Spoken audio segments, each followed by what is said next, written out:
The clinical features of platelets consist of aberrant proliferation, secretion, differentiation, and apoptosis of platelet dermis-derived fibroblasts.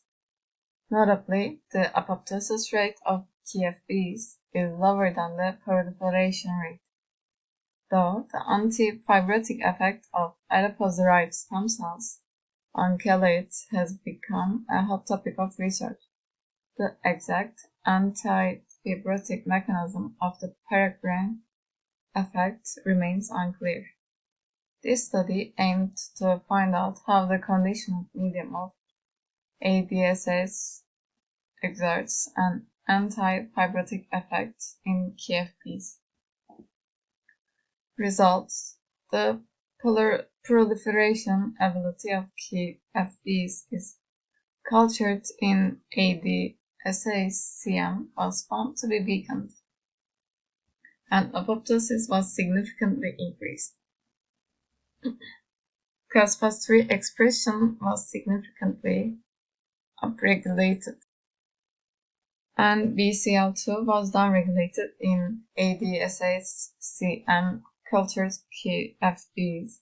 Furthermore, ADSS-CM strictly elevated COX-2 mRNA and protein expressions, but COX-1 expression was unaltered.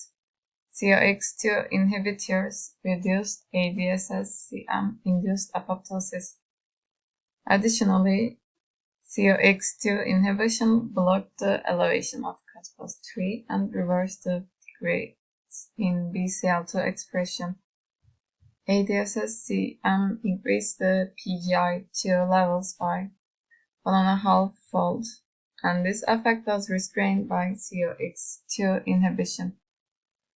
In the nude mouse model, expressions of AA, COX-2, and pge2 were higher than in the translated chelate tissues after ADCC-CM injection than in the controls. Conclusions: we showed activation of the COX-2 pge2 cascade in KFBs in response to ADSS-CM by employing a specific COX-2 inhibitor. COX-2 pge2 cascade activation played a crucial role in mediating the ADSS-CM induced KFB apoptosis and anti-proliferation effects.